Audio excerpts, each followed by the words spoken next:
ঘৃণ্য আদি প্রথা হলো নারীর প্রতি সহিংসতা, নারীর প্রতি যৌন নির্যাতন। আমরা মনে করি এই সহিংসতা এবং যৌন নির্যাতন শুধু নারীর জন্য ক্ষতিকর তা নয়, নারীর জীবনকে বিপন্ন করে তা না, এটি সমাজকে অগ্রসর হওয়ার ক্ষেত্রে গুরুত্বপূর্ণ বাধা সৃষ্টি করে, সমাজকে অগ্রসর হতে দেয় না।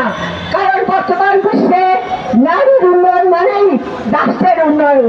যে রাষ্ট্রে নারী সহিংসতার শিকার, যে রাষ্ট্রে নারী নির্যাতনের শিকার, যে রাষ্ট্রে নারী সম্পদ সম্পত্তিতে অধিকার পায় না, যে রাষ্ট্রে নারী তার কার্যদক্ষতা দেখাবার সুযোগ পায় না, সেই রাষ্ট্রের উন্নতি হওয়া সম্ভব নয়।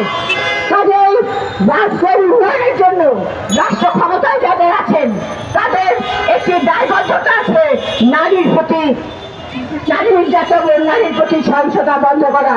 এবং একই সাথে আমি বলতে পারি যে সমগ্র সমাজকে, ছাত্র তরুণ যুবক সকলকেই একটা বুঝতে হবে যে নারীর প্রতি সহিংসতা তার পরিবারের প্রতি সহিংসতা, তার অগ্রগতির প্রতি সহিংসতা, তার জীবনের প্রতি সহিংসতা।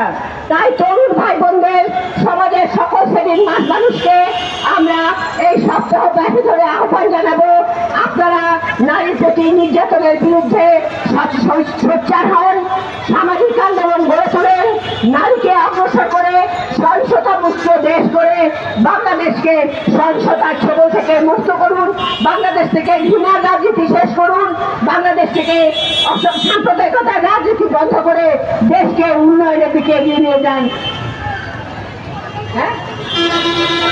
যে যেখানে আছি আমরা সকলে রাষ্ট্রে, সরকারের, সমাজে, রাষ্ট্রে, পথে যেখানে যে আছি সকলের নারীর বিরুদ্ধে সচেতন হই, নারী সহিংসতার বিরুদ্ধে সচেতন হই।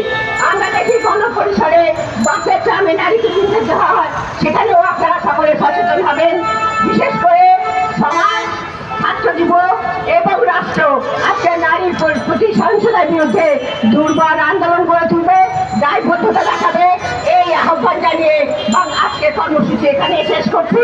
আমাদের পক্ষবার ব্যাপী কর্মসূচি চলতে থাকবে, আমাদের 59টা জেলায় কর্মসূচি চলতে থাকবে, বাংলাদেশ জুড়ে আমাদের কর্মসূচি চলছে। এই কর্মসূচির খবর আমরা আপনাদের দেবো, মিডিয়া ভাই বোনদের দেবো। আমরা আজকের কর্মসূচি এখানে শেষ করছি। আমার যে সমস্ত বোনরা দূর দূরান্ত থেকে এখানে এসেছেন তাদের আমাদের প্রশাসনের ভাই বোনেরা আমাদের মিছিল পরিচালনায় যে সহায়তা করেছেন তার জন্য আপনাদেরকে কৃতজ্ঞতা জানিয়ে আমাদের আন্দোলনে আপনাদেরও সামিল হওয়ার আহ্বান জানিয়ে আজকের সভা এখানে শেষ করলাম।